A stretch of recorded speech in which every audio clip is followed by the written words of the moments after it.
Alrighty everyone, here we are in beautiful Wicker Park in Chicago, and this is going to be the debut and the departure of the Explorer Platinum here in front of me. Been driving this for a few months now. This was the replacement for the Escape mileaged out. I did a full tour and kind of review type video on this, but I didn't exactly love it, so it never got posted. And so this will be kind of the first little video that you guys see of it, and unfortunately the last. So I'm actually out here to say goodbye, clean it out, take it for a car wash forever, whatever it's worth here in the rain, and clean out this junk because I am going to be departing Ford. So let's go find a car wash and maybe an open parking lot, and we'll chat further. Foot on the brake, button to start. She is cold. She's got 32,000 miles on it. I got it with 26 or 27 and some change. It was just a spare vehicle we had over at the office, as this is a 20, and so it is not a brand new unit, but I'm a big fan. We'll kind of dive into that a little bit more. I will miss this unit for sure. But let's go get it rinsed off and just kind of get a layer of dirt off, and we'll go from there. Alrighty everyone, so let's take a brief closer look here at the Explorer that you guys didn't see much of.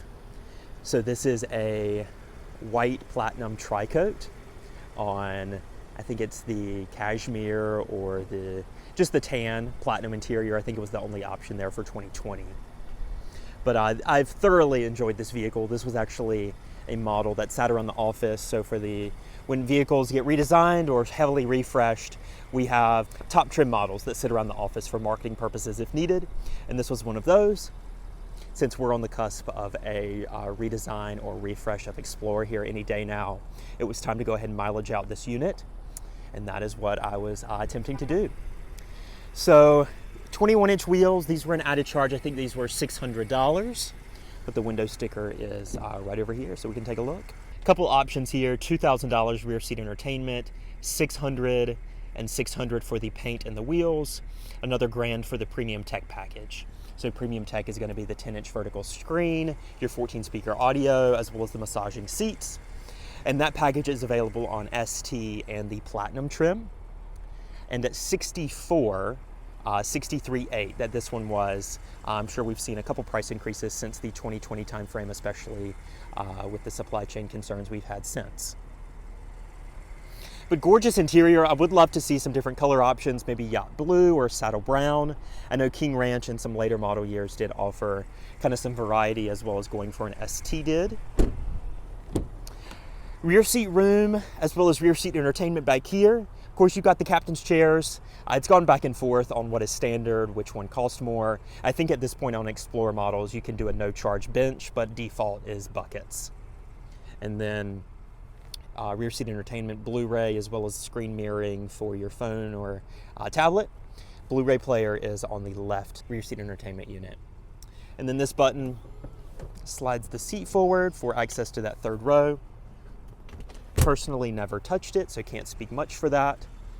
And then of course door panel materials, really premium, padded stitch leather. You've got your shade, as well as ambient lighting that turns red when it opens for the federal mandation. Quad outlet exhaust, your foot actuated tailgate as well. I mainly just press the button though, it's more reliable most often. And then over here, as far as cargo room goes, a larger vehicle was definitely appreciated from the Escape. Thoroughly enjoyed the Explorer overall though. I would say, the powertrain, the massaging seats, as well as the appearance of the vehicle are some strong suits of this one. The opportunities lie in the infotainment, specifically with that vertical screen, as well as transmission. So the engine is amazing, the rev-happy 3-liter twin-turbo V6, but the 10-speed did stumble a couple of times in my experience.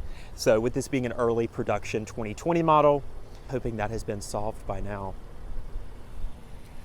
Gorgeous front end as well. I just really enjoyed the appearances and the stateliness of the Explorer overall with its rear drive platform compared to some of the front wheel drive competition. Very solid vehicle.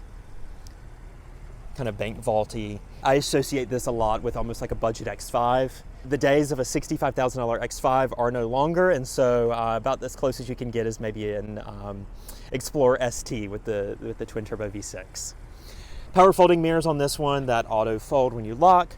I prefer the carpet mat, so that's what I have here. The rubber mats did get optioned in.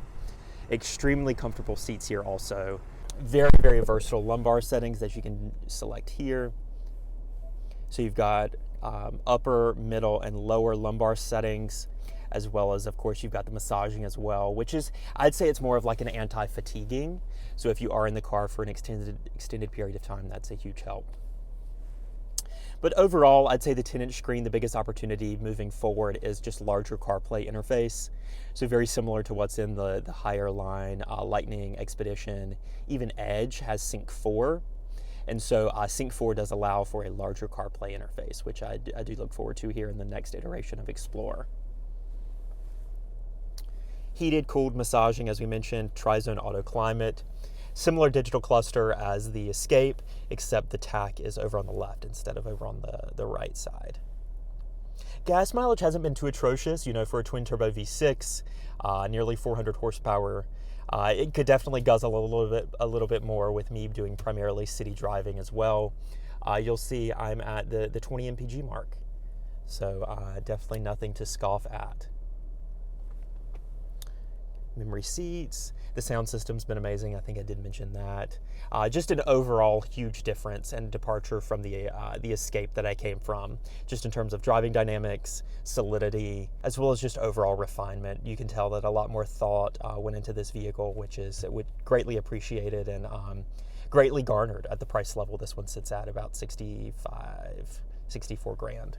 I will be sad to depart Ford here professionally, but I'm excited for some new opportunities in the automotive space. Get back on the East Coast as well, and try my hand at the European automakers. So stay tuned on the channel as well as the social media for some updates as far as a personal vehicle goes. I am giving this one back, and so very soon I will need to be acquiring a personal lease, and so that is in the pipeline as well. But thank you guys for tuning in. It's been an awesome journey with Ford. Feels like yesterday I just started. But we'll talk soon. Bye.